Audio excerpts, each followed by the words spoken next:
मुख्यमंत्री योगी आदित्यनाथ ने कहा कि यूपी के डिफेंस कॉरिडोर में बने हथियार देश की सीमाओं को सुरक्षित करेंगे। उन्होंने सांड के डिफेंस कॉरिडोर में 202 हेक्टेयर में बने Adani defence and arrow space का उद्घाटन किया। 1500 करोड़ रुपए से बने इस कॉम्प्लेक्स में लगभग 4000 लोगों को रोजगार मिलेगा। आपको बताते चले कि मुख्यमंत्री ने पहले फीता काट कर परिसर का उद्घाटन किया। इसके बाद मंच से टैबलेट को टच कर उन्होंने एम्यूनेशन और मिसाइल कॉम्प्लेक्स की शुरुआत की। इसे बड़ा कदम बताते हुए मुख्यमंत्री बोले कि प्रधानमंत्री नरेंद्र मोदी ने 2018 में डिफेंस कॉरिडोर की सौगात उस समय दी थी जब प्रदेश में पहला इन्वेस्टर समिट आयोजित किया गया था। इसमें एक डिफेंस कॉरिडोर उत्तर प्रदेश में तो दूसरा तमिलनाडु में है। कार्यक्रम स्थल पर लगी प्रदर्शनी में जहां मुख्यमंत्री ने सेना अध्यक्ष मनोज पांडे और अडानी समूह के अधिकारियों के साथ हथियारों का निरीक्षण किया, वहीं एक गन को हाथ में पकड़कर उसे चलाने की प्रक्रिया भी जारी। आयोजन से उत्साहित मुख्यमंत्री ने अडानी समूह को कानपुर के साथ हैदराबाद में भी प्लांट की शुरुआत की बधाई देते हुए कहा कि उत्तर प्रदेश में डिफेंस कॉरिडोर के 6 नोड्स की घोषणा प्रधानमंत्री ने की थी। इसमें अलीगढ़, आगरा, कानपुर, लखनऊ, झांसी और चित्रकूट शामिल है। इसमें कानपुर रोड में अडानी डिफेंस एवं एरोस्पेस ने काम शुरू कर दिया है। दक्षिण एशिया की सबसे बड़ी आयुध फैक्ट्री का उद्घाटन करने पहुंचे मुख्यमंत्री ने बताया कि प्रदेश में रक्षा उत्पादों के लिए 5000 हेक्टेयर के कॉरिडोर को आगे बढ़ाने के लिए कार्य किया गया है। इसमें अब तक 5000 एकड़ लैंड बैंक बना लिया गया है। उन्होंने कहा कि प्रदेश में डिफेंस कॉरिडोर के लिए आईआईटी कानपुर और आईआईटी बीएचयू को सेंटर फॉर एक्सीलेंस के तौर पर नामित किया गया है। इनसे सहयोग लिया जा सकता है। इसके साथ ही आईआईटी कानपुर और एचबीटीयू के साथ मिलकर स्किल डेवलपमेंट का काम भी कर सकते हैं। इस मौके पर रक्षा मंत्री राजनाथ सिंह ने वीडियो संदेश में कहा कि डिफेंस कॉरिडोर में आत्मनिर्भर भारत के लिए बनाया गया है। आज अडानी डिफेंस व एरो स्पेस का उद्घाटन मील का पत्थर है। सेना अध्यक्ष मनोज पांडे ने कहा कि हथियारों के निर्माण में निवेश, शोध, टेस्टिंग की जरूरत है ताकि स्टैंडर्ड और सुरक्षा को पाया जा सके। कार्यक्रम में अडानी पोर्ट्स एवं एसआईजेड लिमिटेड के मुख्य कार्यकारी अधिकारी करण अडानी ने मुख्यमंत्री का स्वागत किया। कार्यक्रम में विधानसभा का अध्यक्ष सतीश महाना, अडानी डिफेंस व एरो स्पेस के निदेशक जीत अडानी, सीईओ आशीष राजवंशी मौजूद थे। लोक भारती डिजिटल से कौस्तुभ मिश्र की खास रिपोर्ट। आज के समारोह में विशेष रूप से उपस्थित यहाँ पर इस क्षेत्र के हमारे सभी माननीय जनप्रतिनिधिगण, आर्मी और प्रशासन से हमारे जुड़े हुए सभी अधिकारीगण, डिफेंस इंडस्ट्रियल कॉरिडोर और Adani defence system and technology से जुड़े हुए सभी यहाँ के उपस्थित सभी अधिकारी और यहाँ के कार्मिकगण, उपस्थित महानुभाव, मेरे लिए अत्यंत आनंदित क्षण है कि जब उत्तर प्रदेश ने 2018 में अपना पहला इन्वेस्टर समिट आयोजित किया था, तब देश के यशस्वी प्रधानमंत्री आदरणीय श्री नरेंद्र मोदी जी ने देश के अंदर 2 डिफेंस मैन्युफैक्चरिंग कॉरिडोर की घोषणा की थी। भारत की रक्षा क्षेत्र में आत्मनिर्भरता के लक्ष्य को ध्यान में रख करके ये 2 महत्वपूर्ण घोषणाएं थी। एक सुदूर दक्षिण में तमिलनाडु में और दूसरा डिफेंस मैन्युफैक्चरिंग कॉरिडोर की घोषणा उत्तर प्रदेश में आदरणीय प्रधानमंत्री जी ने इन्वेस्टर समिट के आयोजन में किया था। और मुझे प्रसन्नता है कि प्रधानमंत्री जी ने उत्तर प्रदेश के अंदर जिन 6 नोड्स की घोषणा की थी, उन 6 नोड्स में अलीगढ़, आगरा, कानपुर, लखनऊ, झांसी और चित्रकूट के 6 नोड्स में आज एक महत्वपूर्ण डिफेंस एंड मैन्युफैक्चरिंग से जुड़ी हुई इस महत्वपूर्ण यूनिट ने अपना मैन्युफैक्चरिंग का कार्य प्रारंभ किया है। मैं इसके लिए Adani defence system and technologies limited को हृदय से बधाई देता हूँ। हम सब जानते हैं कि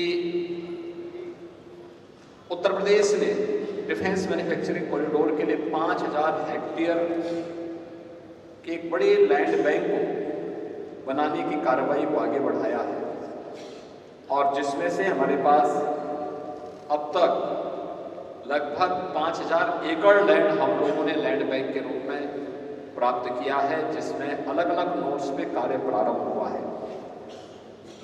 उत्तर प्रदेश में इस अलग अलग नोड्स में जो कार्य अब तक प्रारंभ हुए हैं, जिसमें लखनऊ में ब्रह्मोस एरोस्पेस एंड एरोडाई टेक्नोलॉजीज, झांसी में Bharat dynamics limited, arm vehicle Nigam limited और Tata technologies limited, global engineering limited और डब्ल्यू इलेक्ट्रॉनिक्स इंडिया लिमिटेड, इन सभी के द्वारा ये कार्य प्रारंभ हुआ है। अलीगढ़ में Shankar research lab, LLB and एमिटेक इलेक्ट्रॉनिक्स शामिल हैं, जिनमें अब तक कार्य प्रारंभ हुआ है, और जिसमें कानपुर में Adani defence system and technologies limited, Anant technologies and Zensar aerospace, ये सभी इन अलग अलग नोड्स में कार्य कर रहे हैं। उत्तर प्रदेश में दो इस दिशा में डिफेंस मैन्युफैक्चरिंग कॉरिडोर में सेंटर ऑफ एक्सीलेंस विकसित हो रहे हैं, जिसमें दोनों IIT कानपुर और IIT BHU, इन दोनों को इसके लिए नामित किया गया है, और इसके लिए रक्षा मंत्रालय ने भी उत्तर प्रदेश में टेस्टिंग सुविधा का इंफ्रास्ट्रक्चर विकसित करने के लिए सहयोग करने में अपनी साझेदारी दिखाई है। उनके इंफ्रास्ट्रक्चर डेवलपमेंट के लिए भी अपना सहयोग प्रदान करने की कार्रवाई की है।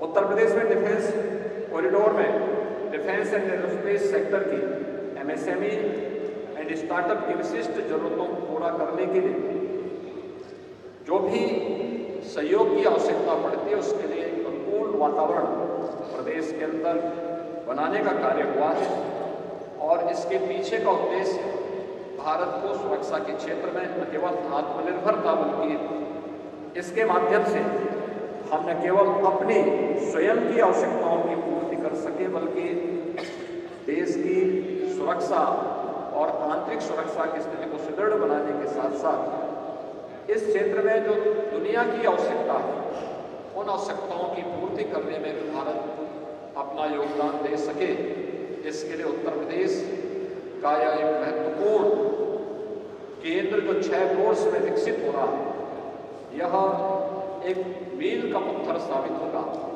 यह मैं विश्वास के साथ कह सकता हूँ।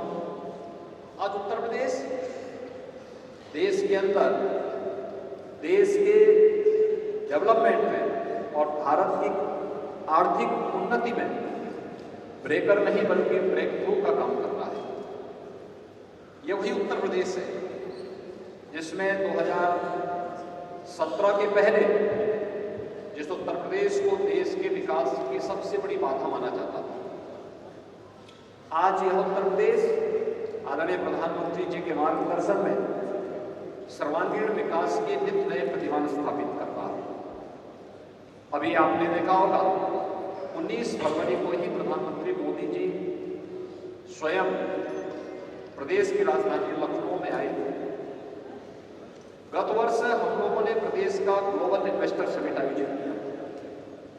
ग्लोबल इन्वेस्टर समिट में उत्तर प्रदेश को 40 लाख करोड़ रुपए के निवेश के प्रस्ताव प्राप्त हुए थे। इनमें से महत्वपूर्ण होता है कि निवेश के प्रस्ताव वहीं पर प्राप्त होंगे जहां पे व्यक्ति की सुरक्षा के साथ साथ पूंजी की सुरक्षा की भी पुख्ता व्यवस्था की गारंटी हो।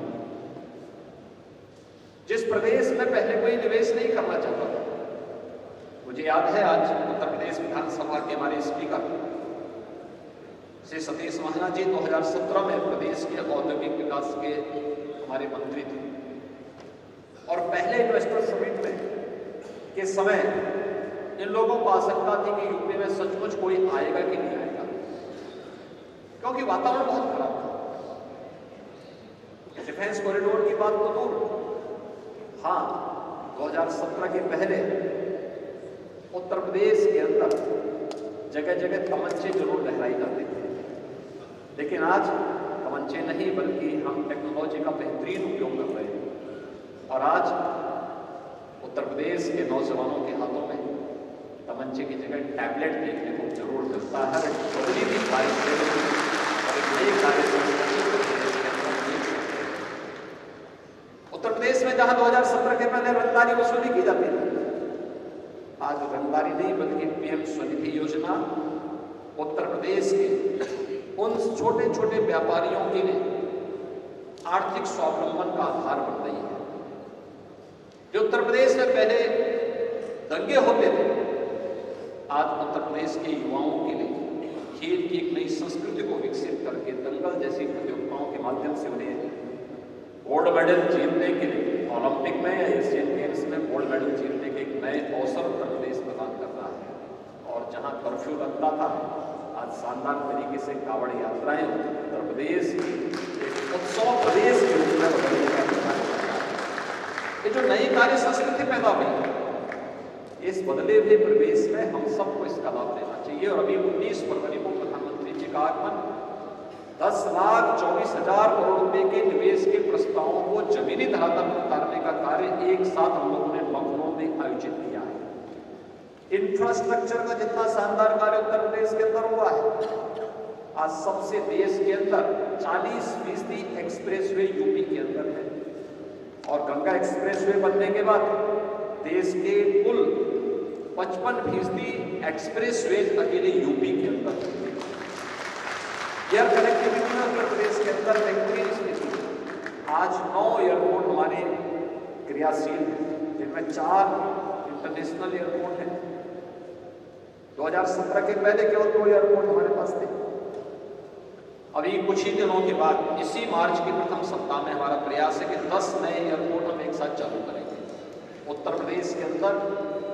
और इस वर्ष में हम लोग भारत के सबसे बड़े एयरपोर्ट को, जेवर एयरपोर्ट को भी हम प्रारंभ करने वाले हैं। एमआरओ की हमारी पॉलिसी आ चुकी है। भारत का पहला एमआरओ भी हम लोग जेवर के पास स्थापित करने जा रहे हैं। इस नए स्थिति में आज यहां पर आपने देखा होगा एकदम वीरान क्षेत्र में और डिफेंस मैन्युफैक्चरिंग कॉरिडोर की जब बात आई तो महाराज जी का भी और यहाँ के हमारे जनप्रतिनिधियों का आग्रह था कि इस पूरे क्षेत्र में इसको डेवलप किया जाए। और मैं धन्यवाद दूंगा यहाँ पर यहाँ पे Adani defence system and technologies कि अडानी ग्रुप ने इसमें रुचि ली और एक साथ 500 एकड़ क्षेत्र में वह इसको डेवलप कर रहे हैं। मेरा उनसे आग्रह होगा, IIT कानपुर बहुत दूर नहीं है और कानपुर में हमारे 2 महत्वपूर्ण ऐसे टेक्निकल इंस्टीट्यूशन है, IIT कानपुर है और एक HBTU है। इन लोगों के साथ मिलकर के यहाँ पे स्किल डेवलपमेंट का एक बेहतरीन सेंटर स्थापित हो सकता है। यहाँ के युवाओं को यहाँ का जो स्किल है उसको स्किल में बदलने के लिए अगर हम कार्य कर पाएंगे तो इंडस्ट्री के लिए यहाँ पे स्किल मैन पावर की उपलब्धता होगी और फिर वो स्किल मैन पावर यहाँ की न केवल यहाँ के लिए बल्कि यहीं से कुछ ही दूरी पे हम बुंदेलखंड में 46 वर्ष के बाद उत्तर प्रदेश में किसी एक नए औद्योगिक क्षेत्र का विकास बीडा के रूप में करने जा रहे हैं। झांसी बुंदेलखंड औद्योगिक विकास क्षेत्र के रूप में विकसित करने जा रहे हैं। ये बहुत महत्वपूर्ण केंद्र होगा। आप याद करिए कि आज से 46 वर्ष पहले नोएडा की स्थापना हुई थी। नोएडा की स्थापना से लेकर पिछले 46 वर्ष में मात्र 33,000 एकड़ लैंड उनके पास आ पाई डेवलपमेंट, लेकिन बीडा को हम पहले चरण में ही 37,000 एकड़ लैंड उपलब्ध कराने जा रहे हैं और देश की सबसे बेहतरीन औद्योगिक नगरी के रूप में उसको विकसित करने जा रहे हैं। इस पे हमारा कार्य प्रारंभ हो गया है। उस दृष्टि से यहाँ पे अब स्किल डेवलपमेंट इस प्रकार के सेंटर स्थापित करना, जो उत्तर प्रदेश जिसकी 56% आबादी कामकाजी है, उस कामकाजी प्रतिभा को, युवा को यहीं पे रोजगार उपलब्ध हो सके, यहीं पे नौकरी की गारंटी हो सके, इसके लिए इस प्रकार के अच्छे स्किल डेवलपमेंट सेंटर को भी अगर हम विकसित करने की दिशा में इंडस्ट्री और इंस्टीट्यूशन मिलकर के कार्यक्रमों को आगे बढ़ा सकेंगे, उसके बेहतरीन परिणाम आएंगे।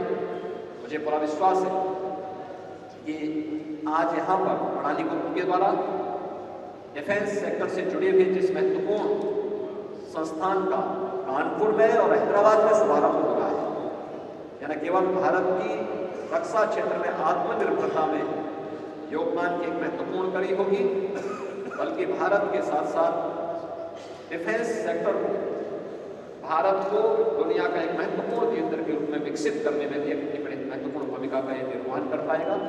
अडानी ग्रुप को इसके लिए मैं हृदय से धन्यवाद देते हुए आज यहाँ पे हमारे चीफ ऑफ आर्मी स्टाफ आए हैं, सेंट्रल कमांड के हमारे जीओसी कमांडर इन चीफ यहाँ पर उपस्थित हुए हैं, आर्मी के हमारे अन्य अधिकारीगण भी उपस्थित हुए हैं।